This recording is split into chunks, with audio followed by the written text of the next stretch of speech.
ایمان جب مضبوط ہوتا ہے تو اس کے بعد دوسرے اسٹیپ آتا ہے اخلاص. اخلاص کا مطلب ہے جو کچھ بھی ہم کر رہے ہیں، جو کام بھی ہم کر رہے ہیں، وہ فقط اللہ تعالیٰ کی رضا کے لیے ہو، کہ ہمارا رب ہم سے راضی ہو جائے، ہمارا رب ہم سے راضی ہو جائے.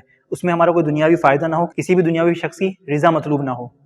مثلا کوئی شخص اپنے سیٹ کو یا اپنے گھر والوں کو امپریس کرنے کے لیے عبادت کرتا ہے. مثلا کوئی شخص نماز پڑھ رہا ہے، اب اس کو اگر کوئی دیکھ رہا ہے اور اس کو پتہ ہے کوئی شخص مجھے دیکھ رہا ہے تو نماز لمبی کر دے گا. اب اسی طریقے سے کثیر چیزیں ایسی ہوتی ہیں جن کو کر کے وہ اللہ تعالیٰ کا قرب حاصل کر سکتا تھا، لیکن اس کے نفس نے اور شیطان نے اس کو بہکایا اور وہ نیت میں اس کی خرابی پیدا کی، اور وہ اس نے نیت یہ کی کہ سامنے والا مجھ سے متاثر ہو جائے، میرا سیٹ مجھ سے متاثر ہو جائے، میرے گھر والے مجھ سے متاثر ہو جائیں کہ وہ کہیں واہ کیا عبادت گزار ہے، کتنا نیک شخص ہے. تو اخلاص بہت ضروری ہے، خلوص، پیوریفیکیشن. یعنی ہر چیز میں عمل بھلے قلیل ہو لیکن اخلاص کے ساتھ ہو تو وہ مقبول ہوتا ہے، اللہ کی رضا مطلوب ہو. اس کے لیے ضروری ہے کہ جب ہم کوئی نیک کام کریں، نیک عمل کریں، بزرگوں نے لکھا ہے کہ اس نیک عمل کے شروع میں ہم خود سے سوال کریں کہ یہ جو میں عمل کر رہا ہوں یہ اللہ کے لیے کر رہا ہوں یا میرا کوئی ذاتی فائدہ ہے. اگر جواب ہے کہ اللہ کے لیے کر رہا ہوں تو اس پہ شکر ادا کریں. پھر عمل کے درمیان میں جب آپ عمل کا بیچ کا حصہ ہو، مثلا کوئی شخص اگر کسی درس قرآن میں شامل ہو رہا ہے، جب وہ اپنے گھر سے چل کر آ رہا ہے تو یہ عمل کا شروع ہو گیا، تو وہ یہ نیت کرے کہ میں کس لیے کر رہا ہوں، اپنے آپ سے سوال کرے اور نیت کو ریپیٹ کرے کہ میں اللہ کی رضا کے لیے کر رہا ہوں. جب وہ مسجد میں داخل ہو گیا تو یہ عمل کا درمیانی حصہ ہے، اس میں دوبارہ خود سے سوال کرے کیا یہ عمل میں اللہ کے لیے کر رہا ہوں یا نہیں. جواب اگر ہاں ہے تو شکر ادا کرے، نہیں ہے تو اپنی نیت کی دوبارہ تجدید کرے کہ میں اللہ کے لیے ہی کر رہا ہوں. تیسرا، جب وہ عمل مکمل ہو جائے یعنی وہ درس قرآن سے فارغ ہو گیا، اس کے بعد اپنے آپ سے سوال کرے کیا یہ عمل میں نے اللہ کے لیے کیا یا نہیں.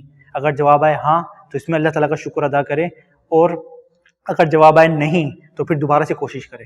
ہماری زندگی کوشش کے اوپر ہے کہ ہمیں بس کوشش کرتے رہنا چاہیے. جہاں ہم نے کوشش کرنا چھوڑ دی وہاں ہم ہلاک ہو گئے. ہمیں نیک بننے کی کوشش کرنی ہے. ہم نیک بننے کا دعویٰ نہیں کر سکتے. کوئی شخص یہ نہیں بولتا کہ میں بہت نیک متقی پرہیزگار ہوں. اگر کوئی شخص یہ بولتا ہے تو وہ شیطان ہے. ہاں، ہم لوگ ایک کوشش کے مرحلے میں ہوتے ہیں کہ ہم چاہتے ہیں نیک بن جائیں، ہم چاہتے ہیں اسلام کی حقیقی روحانیت کو محسوس کریں، ہم چاہتے ہیں اللہ تعالیٰ سے قرب حاصل کریں. اب اس چاہنے کے اندر ہماری پوری زندگی کوششوں میں گزرتی ہے. حدیث پاک ہے، حضور علیہ السلام ایک صحابی کے پاس تشریف لے گئے، ان کا آخری وقت چل رہا تھا، تو حضور نے ان سے سوال کیا کہ آپ کیسا محسوس کرتے ہیں. تو اللہ کے رسول کے پیارے صحابی نے فرمایا کہ مجھے خوف بھی ہے اور اللہ کی رحمت سے امید بھی ہے.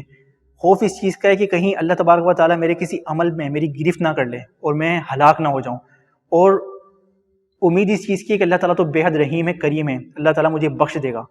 تو یہ ایک بیلنس ہے بالکل اس میں کہ وہ خوف زدہ بھی تھے اور ان کو امید بھی تھی. تو حضور نے فرمایا تم حق پر ہو. یعنی ایک بیلنس رکھنا اپنے آپ کو کہ اللہ تعالیٰ سے ڈرنا بھی اور اللہ تعالیٰ کی رحمت کی امید بھی رکھنا، یہ ایک مسلمان کو سکھایا گیا ہے کہ وہ کوشش کرے، اپنے عمل کی قبولیت کی کوشش کرے، اپنے درجے کو قبولیت کی کوشش کرے کہ میں اللہ تعالیٰ کی بارگاہ میں مقبول ہو جاؤں، لیکن ایک خوف بھی رکھے کہ اللہ تعالیٰ بے نیاز ہے، اللہ تعالیٰ کو کسی کی عبادت کی ضرورت نہیں ہے، اللہ تبارک و تعالیٰ مجھے پکڑ بھی سکتا ہے، اللہ تبارک و تعالیٰ کی طرف سے اگر سوال ہو گیا تو میرا کیا ہوگا. تو ہمیں یہ بیچ کی کیفیت رکھنی چاہیے تو ہم کامیاب ہیں. اگر ہم خود کو با کمال سمجھیں کہ نہیں بس میں تو بہت بڑے درجے پہ فائز ہو چکا ہوں، مجھے تو کسی چیز کی ضرورت نہیں ہے، میں تو 100% بخشایا ہوا ہوں، یہ شیطان کا بہت بڑا وار ہے. ہمارے ایمان کی کسی قسم کی کوئی گارنٹی نہیں ہے. اس سلسلے میں ہمیں ہر وقت اللہ تعالیٰ سے ڈرنا چاہیے اور دعائیں مانگنی چاہیے کہ اللہ تبارک و تعالیٰ ہم سب کا ایمان سلامت رکھے. تو دوسری چیز اخلاص، کہ اگر ہمارے عمل میں اخلاص ہوگا تو وہ قبول ہوگا، اور اس کے لیے کوشش کرتے رہنا چاہیے کہ بس اللہ تعالیٰ ہمارے عمل میں اخلاص پیدا فرمائے.